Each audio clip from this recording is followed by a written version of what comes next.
Assalamualaikum warahmatullahi wabarakatuh. Halo semuanya, perkenalkan saya Anissa Dustianese dari kelas 10E nomor absen 6. Pada kesempatan kali ini, saya akan mempresentasikan mengenai Kerajaan Majapahit. Nah, sebelum itu, ada yang tahu nggak apa itu Kerajaan Majapahit? Jadi, Kerajaan Majapahit adalah sebuah kerajaan Hindu-Buddha terakhir di Nusantara yang berdiri sekitar tahun 1293 hingga 1500 Masehi.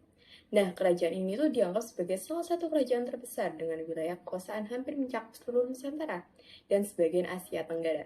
Kerajaan Majapahit sendiri berpusat di Jawa Timur, tepatnya di daerah Trawulan yang sekarang menjadi Mojokerto.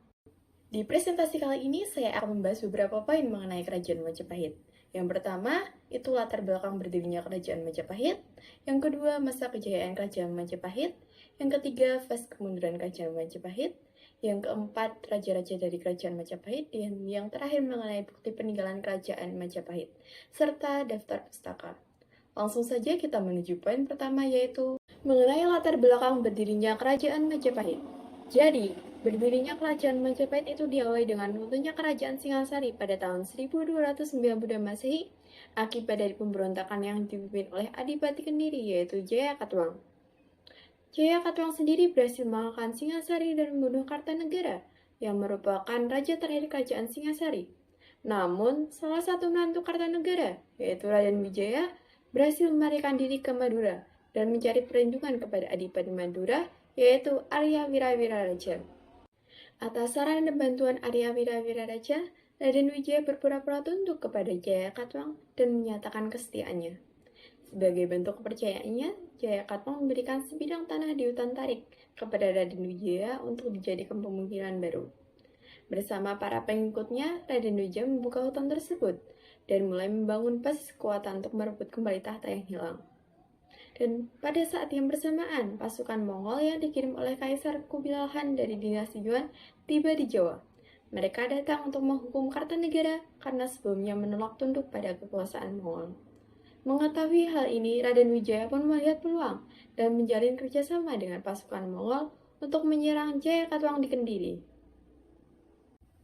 Serangan gabungan antara pasukan Raden Wijaya dan pasukan Mongol berhasil menumbangkan Jaya Katuang. Namun, setelah kemenangan tersebut, Raden Wijaya segera mengkhianati pasukan Mongol dengan melancarkan serangan mendadak. Pasukan Mongol yang kelelahan dan tidak menyangka serangan ini akhirnya terdesak dan terpaksa meninggalkan Jawa untuk kembali ke negerinya. Setelah berhasil mengusir Mongol, Raden Wijaya memindahkan kekuasaannya dari hutan Tarik ke Trawulan dan mendirikan kerajaan Majapahit. Pada tanggal 10 November 1293 Masehi, ia dinobatkan sebagai raja pertama Majapahit dengan gelar Kertajasa Jayawardena. Sementara itu, menurut Kidung Harsa Wijaya, penobatan Raden Wijaya dilakukan pada tanggal 15 bulan Kartika tahun 1215 Saka. Nama Majapahit sendiri berasal dari gabungan kata maja yang merujuk pada buah maja yang banyak ditemukan di daerah Tarik dan pahit yang menggambarkan rasanya yang pahit. Konon, saat membuka hutan tersebut, Raden Wijaya dan pasukannya menemukan banyak sekali pohon maja dan mencicipi buahnya yang terasa pahit, sehingga daerah tersebut akhirnya dinamai Majapahit. Selanjutnya adalah mengenai masa kejayaan Kerajaan Majapahit. Nah, masa Kerajaan Majapahit itu mulai tampak sejak pemerintahan Ratu Tribhuwana Tunggadewi dan mencapai puncaknya pada masa pemerintahan Prabu Hayam Wuruk. Pada periode ini, Majapahit menjadi kerajaan maritim terbesar yang menguasai hampir seluruh Nusantara. Sebelum Hayam Wuruk naik tahta, ibunya yaitu Ratu Tribhuwana Tunggadewi memerintah Majapahit dengan bijaksana. Pada masanya, kerajaan sudah mengalami perkembangan pesat dalam bidang politik, ekonomi, maupun militer. Dan ketika ibunya wafat pada tahun 1350 Masehi, ia menyerahkan tahta kepada putranya, yaitu Hayam Wuruk yang saat itu baru berusia 16 tahun. Setelah dinobatkan menjadi raja, Hayam Wuruk bergelar Si Rajasa Negara dan mulai membawa Majapahit ke puncak kejayaannya. Dalam menjalankan pemerintahannya, Hayam Wuruk didampingi oleh Mahapati Gajah Mada, seorang panglima besar yang terkenal dengan Sumpah Palapa. Sumpah Palapa sendiri berisi tentang sumpah Gajah Mada untuk tidak menikmati palapa, sebelum berhasil menyatukan seluruh Nusantara di bawah panci Majapahit. Nah, yang dimaksud palapa di sini tuh adalah kenikmatan duniawi. Jadi, Gajah Mada itu tidak akan menikah bila belum berhasil menyatukan Nusantara. Akan tetapi, dengan strategi militer yang kuat, satu persatu kerajaan-kerajaan di Nusantara pun berhasil ditaklukkan dan tunduk kepada Majapahit. Menurut catatan dalam Kakawin Negara Kertagama yang ditulis oleh Empu Prapanca, wilayah kekuasaan Majapahit mencakup hampir seluruh Nusantara, termasuk Nusantara, Semenanjung Melayu, Kalimantan, Sulawesi, Nusa Tenggara, Maluku, hingga Papua.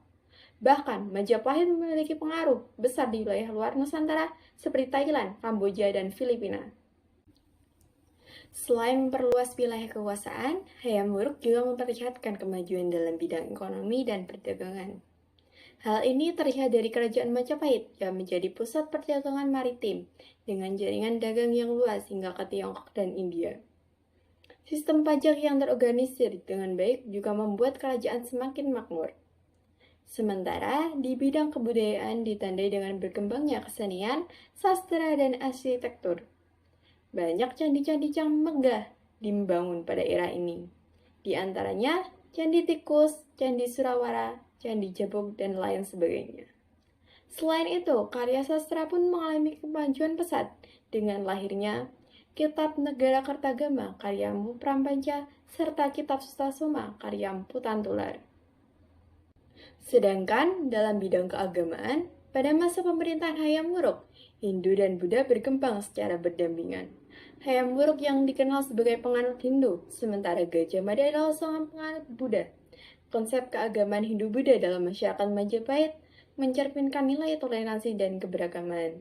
Hindu memiliki konsep Trimurti, yaitu Brahmana sebagai pencipta, Wisnu sebagai pemelihara, dan Siwa sebagai pelebur. Sedangkan ajaran Buddha berkembang melalui berbagai kitab suci seperti Purana dan lain sebagainya. Kemudian ada fase kemunduran dari Kerajaan Majapahit. Jadi, Kerajaan Majapahit itu mengalami kemunduran setelah Hayam Wuruk wafat pada tahun 1389 Masehi. Dan penyebab runtuhnya Kerajaan Majapahit dipengaruhi oleh beberapa faktor. Yang pertama, itu ada perang saudara, yaitu Perang Parikrik. Perang Parikrik sendiri merupakan perang saudara yang terjadi antara Bre Wirabumi, yaitu putra Hayam Wuruk dari Selir, dengan Wirakarmawardhana, yaitu suami dari Putri Mahkota Kusumawardhani. Nah, akibat perang ini Majapahit semakin lemah dan tidak mampu mempertahankan wilayah kekuasaannya. Yang kedua, itu tidak adanya regenerasi kepemimpinan. Jadi, setelah wafatnya Gajah Mada, tidak ada tokoh pemimpin yang mampu mempertahankan stabilitas kerajaan seperti dirinya.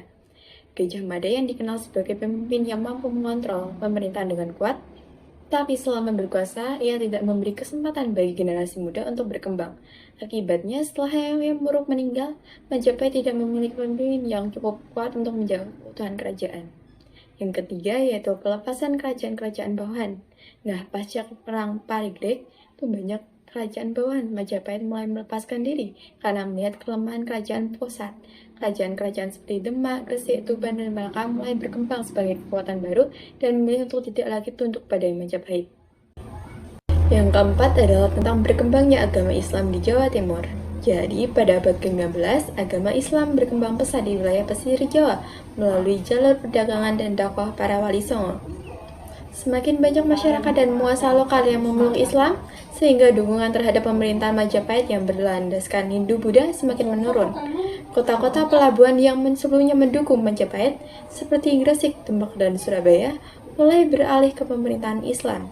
Akibatnya, Majapahit kehilangan banyak sekutu dan dukungan dari masyarakatnya sendiri. Nah, yang kelima itu adalah tentang kemunduran di bidang perdagangan. Nah, Majapahit itu sangat bergantung pada perdagangan maritim sebagai sumber pendapatan dan kekuasaannya.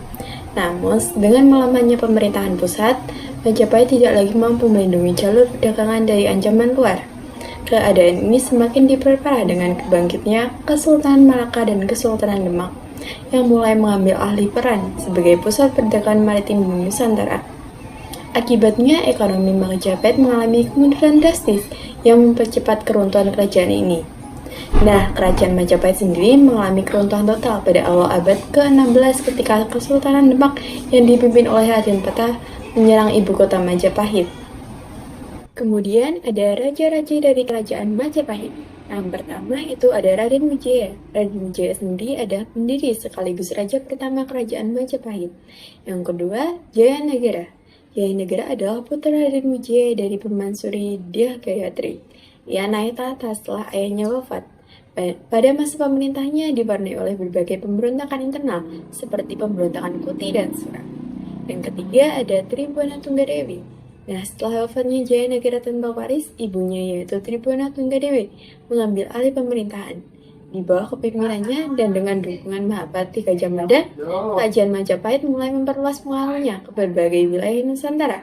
Pada masa inilah Sumpah Pemuda diucapkan oleh Gajah Mada yang bertekad menyatukan Nusantara di bawah Panji Majapahit. Yang keempat adalah Hayam Wuruk. Hayam Wuruk ialah putra dari Tribhuwana Tunggadewi. Ia berhasil membawa Majapahit ke puncak kejayaannya. Dengan dukungan Gajah Mada, Majapahit berhasil menguasai hampir seluruh wilayah Nusantara, termasuk Semenanjung Malaya dan sebagian Filipina. Masa pemerintahannya juga ditandai dengan perkembangan seni, budaya, dan ekonomi yang sangat pesat. Yang kelima adalah Wikramawardhana. Wikramawardhana adalah menantu Hayam Wuruk. Ia naik ke tahta setelah wafatnya Hayam Wuruk. Masa pemerintahannya diwarnai oleh Perang Parigrik, yakni perang saudara antara dirinya dan Bre Wirabumi yang melemahkan kekuatan Majapahit. Yang keenam ada Suhita. Suhita adalah putri dari Wikramawardhana. Ia berusaha memulihkan stabilitas kerajaan pasca Perang Parigrik dan melanjutkan kebijakan-kebijakan pendahulunya. Yang ketujuh ada Kertawijaya. Kertawijaya merupakan adik Suhita. Ia naik tahta setelah kematian kakaknya. Yang kedelapan ada Raja Sawardhana. Nah, setelah kematian Kertawijaya, Raja Sawardhana yang diduga masih kerabat kerajaan memerintah Majapahit. Yang kesembilan ada Giri Sawardhana. Giri Sawardhana juga dikenal sebagai Purwawisesa. Pada masa pemerintahannya diwarnai oleh konflik internal dan melemahnya kekuasaan pusat. Yang ke-10 ada Singa Wikramawardhana. Ia juga dikenal sebagai Prapadan Salas. Pada masa ini, pengaruh Majapahit mulai menurun akibat munculnya kekuatan-kekuatan baru di Nusantara. Yang ke-11 ada Raja Bre Kertabumi. Ia merupakan raja ke-11 dengan gelar Brawijaya V. Ia berhasil menguasai kerajaan Majapahit selama 10 tahun lamanya, yaitu mulai dari tahun 1468 hingga 1478 Masehi. Yang ke-12 ada Girindrawardhana. Girindrawardhana berhasil merebut tahta Majapahit setelah mengalahkan Bre Kertabumi. Namun, kekuasaannya tidak mampu memberikan kejayaan Majapahit seperti sebelumnya. Yang ke-13 ada Patih Udara. Patih Udara yang sebelumnya menjabat sebagai patih, mulai mengambil alih pemerintahan setelah Girindrawardhana. Masa pemerintahnya diwarnai oleh serangan dari Kesultanan Demak yang akhirnya menaklukkan Majapahit. Dan yang terakhir yaitu peninggalan Kerajaan Majapahit. Nah, peninggalan Kerajaan Majapahit sendiri digolongkan menjadi 3 macam. Yang pertama itu candi. Contohnya adalah Candi Penataran di Blitar. Candi ini merupakan kompleks candi terbesar yang berasal dari era Majapahit. Candi ini memiliki fungsi keamanan sebagai tempat pemujaan terhadap Dewa Siwa. Relief di candi ini menggambarkan kisah Ramayana dan menggambarkan kejayaan Majapahit dalam aspek keagamaan dan budaya. Yang kedua ada Candi Pringgan Lawang di Mojokerto. Candi ini berbentuk gapura besar yang diperkirakan merupakan pintu gerbang menuju pusat pemerintahan Majapahit. Candi ini dibangun dari batu bata sehingga menunjukkan kemegahan arsitektur Majapahit. Ketiga adalah Candi Tikus di Mojokerto. Candi Tikus adalah tempat pemandian suci yang diduga digunakan oleh keluarga kerajaan Majapahit. Candi ini memiliki bentuk kolam dengan bangunan kecil di tengahnya yang mencerminkan pengaruh arsitektur Hindu dan Buddha. Yang keempat ada Candi Jabuk di Probolinggo. Candi ini digunakan sebagai tempat pemujaan dan mencerminkan kemegahan arsitektur Majapahit. Kelima adalah Candi Bajang Ratu di Mojokerto. Candi ini adalah gapura yang beratap yang dipercaya sebagai monumen peringatan wafatnya Raja Jayanagara. Reliefnya yang menggambarkan kisah Ramayana dan memiliki arsitektur khas Majapahit. Yang keenam adalah Candi Pari di Sidoarjo. Candi ini memiliki bentuk yang unik dengan pengaruh budaya Champa dari Vietnam yang menunjukkan adanya hubungan perdagangan Majapahit dengan wilayah Asia Tenggara. Diperkirakan candi ini digunakan sebagai tempat peribadatan. Yang ketujuh adalah Candi Perahu di Mojokerto. Candi ini digunakan sebagai tempat kremasi raja-raja Majapahit karena ditemukan sisa abu membakar di sekitar area candi. Yang kedelapan adalah Candi Sumur di Sidoarjo. Candi ini memiliki struktur kecil dan diperkirakan berkaitan dengan Candi Pari. Fungsinya masih belum jelas, tapi diduga sebagai tempat pemujaan atau ritual tertentu. Yang kedua adalah berbentuk kitab. Yang pertama, itu ada Kitab Negara Kertagama. Kitab Negara Kertagama ini ditulis oleh Empu Prapanca pada tahun 1365 Masehi dalam bentuk kakawin atau puisi. Kitab ini mencatat kejayaan kerajaan Majapahit, terutama pada masa pemerintahan Raja Hayam Wuruk. Yang kedua, itu ada Kitab Sutasoma. Kitab Sutasoma merupakan karya Empu Tantulal yang mengajarkan nilai-nilai moral dan toleransi beragama. Dalam kitab ini terdapat semboh yang terkenal, yaitu Bhinneka Tunggal Ika, yang berarti berbeda-beda tetapi tetap satu jua. Yang ketiga ada Kitab Arjuna Wijaya. Kitab Arjuna Wijaya karya Empu Tantulal yang menceritakan kisah kepahlawanan Prabu Arjuna Wijaya, yaitu raja dari kerajaan Kertanegara. Keempat ada Kitab Kunjakarna. Kitab Kunjakarna ini merupakan karya sastra yang bernafaskan agama Buddha. Kitab ini menceritakan perjalanan Kunjakarna, yaitu seorang manusia yang mendapat wahyu dari Dewa Wisnu untuk memahami kehidupan setelah kematian. Yang kelima adalah Kitab Partawajina. Kitab Partawajina mengisahkan perjalanan Arjuna, tokoh dalam Mahabharata yang melakukan pertapaan untuk mendapatkan senjata sakti.